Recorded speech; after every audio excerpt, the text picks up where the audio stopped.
सड़क हादसे, रेल हादसा और अब प्लेन हादसा। न जाने कितने ऐसे हादसे हैं जो केवल हादसों तक ही सीमित रह जाते हैं।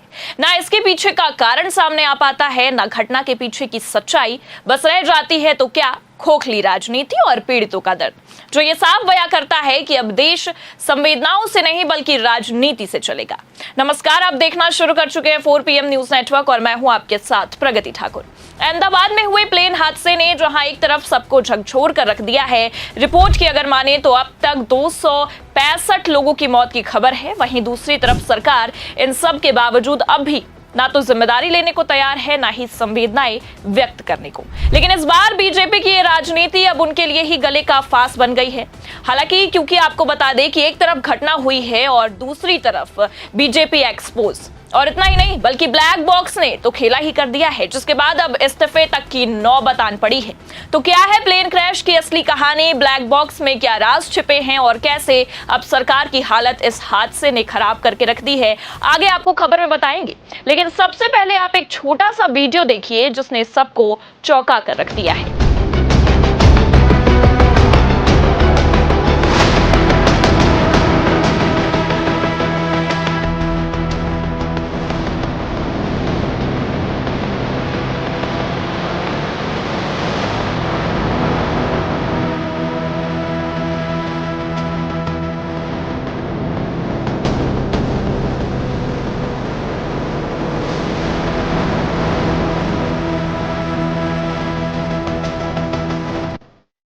सरकार केवल सत्ता प्रेमी होती है, दिखावे पर ज्यादा भरोसा रखती है, ये केवल सुना करते थे। लेकिन पिछले कुछ हादसों ने इन बातों को सच में तब्दील कर दिया है।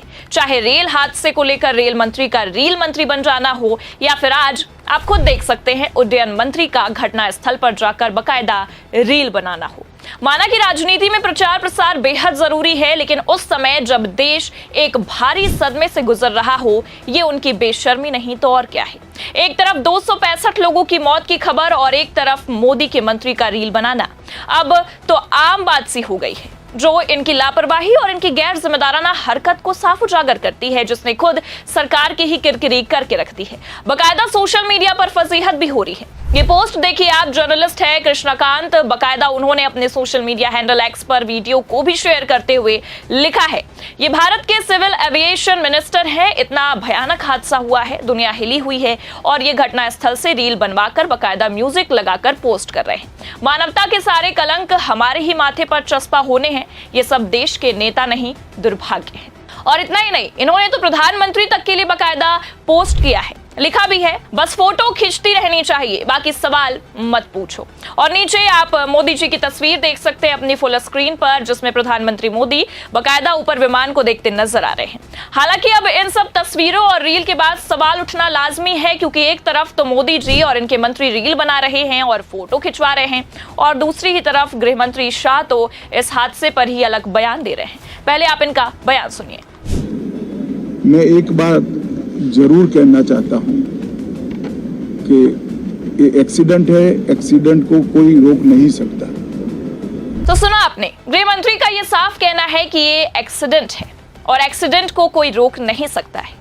हालांकि यहाँ चौंकने वाली बात यह है कि जिम्मेदारी लेने, हादसे के पीछे का कारण खुलने से पहले ही शाह ने यह कह दिया कि घटना है, घटना को रोका नहीं जा सकता है। चलिए हम भी जानते हैं और मान भी लेते हैं कि घटना को रोका नहीं जा सकता है, लेकिन हादसा हुआ क्यों है, उसके पीछे का असली कारण क्या था, इसे तो जाना जा सकता है।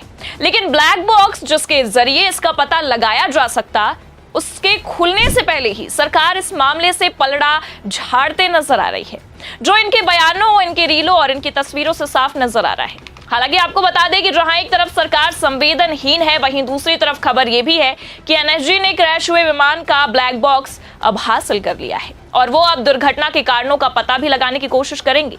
जी हां, वही ब्लैक बॉक्स जो ये बता सकता है कि आखिर कैसे और क्यों इतना बड़ा हादसा हुआ। दरअसल आपको बता दें कि ब्लैक बॉक्स एक खास डिवाइस होता है जो हर हवाई जहाज में लगाया जाता है और इसका काम होता है फ्लाइट से जुड़ी जरूरी जानकारी को रिकॉर्ड करना। इसका रंग काला नहीं होता बल्कि चमकीला नारंगी होता है ताकि हादसे के बाद इसे आसानी से ढूंढा जा सके। एक ब्लैक बॉक्स 2 हिस्सों में बटा होता है।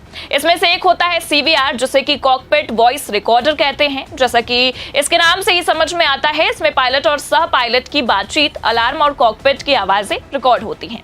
वहीं दूसरा हिस्सा होता है FDR यानी कि फ्लाइट डेटा रिकॉर्डर। इसमें विमान की ऊंचाई, गति, दिशा, इंजन की स्थिति, टेक्निकल डेटा रिकॉर्ड होता है। जब कोई विमान दुर्घटना का शिकार होता है तो ब्लैक बॉक्स की मदद से यह समझा जाता है कि हादसे से पहले आखिरकार क्या हुआ था। अब जहां एक तरफ सरकार पलड़ा झाड़ रही है, वहीं दूसरी तरफ NSG को वो हथियार मिल चुका है जो ये साफ कर देगा कि हादसा क्यों हुआ, हादसे के पीछे का सबसे बड़ा कारण क्या था।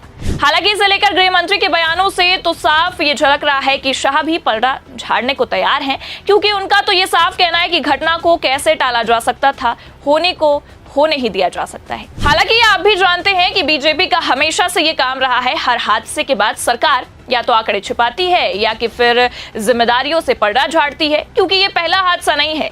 इस साल न जाने कितने ऐसे हादसे हुए हैं जिसने बीजेपी की सरकार को एक्सपोज किया है, और रेल हादसों, सड़क हादसों की तो आप बात ही छोड़ दीजिए। लेकिन इन सब घटना से सवाल तो जरूर उठता है कि आखिर क्यों भारत का ट्रांसपोर्ट सिस्टम इतना लापरवाह है, क्यों खराब है, आखिर क्यों भारत की सरकार जिम्मेदारियां लेने से पीछे हटती है, आखिर क्यों सरकार आंकड़े छिपाती है। क्योंकि हर हादसे में, हर दुर्घटना में यही मंजर हमें देखने को मिल जाता है। लेकिन फिलहाल जहां एक तरफ बीजेपी पर्दा झाड़ रही है, मंत्री जी रील बना रहे हैं, प्रधानमंत्री मोदी फोटो खिंचवा रहे हैं, वहीं दूसरी तरफ अब इनके इस्तीफे की मांग भी होने लगी है। जी हां, खबर देखिए आप लल्लू राम की, इसमें साफ लिखा है, मोदी सिर्फ दिखावा कर रहे हैं। अहमदाबाद प्लेन हादसे पर सुब्रमण्यम स्वामी का फूटा गुस्सा, मोदी शाह से मांगा इस्तीफा, इस पूर्व PM का दिया उदाहरण। आगे बताया भी गया है, गुजरात की राजधानी अहमदाबाद में एयर इंडिया का पैसेंजर विमान बोइंग 737 क्रैश हादसे का शिकार हो गया है। इस विमान में 242 लोग सवार थे, जिनमें गुजरात के पूर्व CM विजय रूपाणी का नाम भी शामिल है। उनके अलावा इस फ्लाइट में बीजेपी के कई नेता भी मौजूद थे। अब इस मामले में बीजेपी के वरिष्ठ नेता सुब्रमण्यम स्वामी का बयान भी सामने आ गया है। उन्होंने इस हादसे को लेकर PM मोदी, गृह मंत्री अमित शाह और उड्डयन मंत्री नायडू से इस्तीफा मांग लिया है। दरअसल आपको बता दें कि स्वामी ने अपने सोशल मीडिया हैंडल X पर एक ट्वीट किया, जिसमें लिखा है कि 1950 के दशक में जब रेल पटरी से उतर गई थी, तब लाल बहादुर शास्त्री ने इस्तीफा दे दिया था। उसी नैतिकता के आधार पर मैं प्रधानमंत्री मोदी, गृह मंत्री अमित शाह और नागरिक उड्डयन मंत्री नायडू से इस्तीफा देने की मांग करता हूं, ताकि स्वतंत्र और निष्पक्ष जांच हो सके। मोदी और उनके साथी अब तक जो कुछ भी कर रहे हैं वो सिर्फ दिखावा है, जिसे रोकना होगा।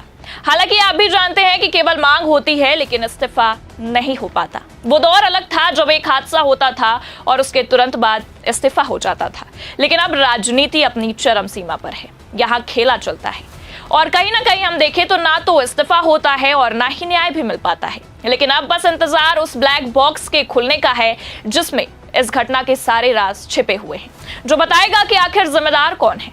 फिलहाल आप इस पूरे मामले के जिम्मेदार किसे मानते हैं, इस पूरे मामले पर आपकी क्या राय है, हमें कमेंट करके जरूर बताएं। ये खबर आपको कैसी लगी, लाइक और शेयर जरूर करें। अगर चैनल पर नए हैं तो सब्सक्राइब और ज्वाइन करना ना भूलें। देखते रहिए 4PM न्यूज नेटवर्क। नमस्कार।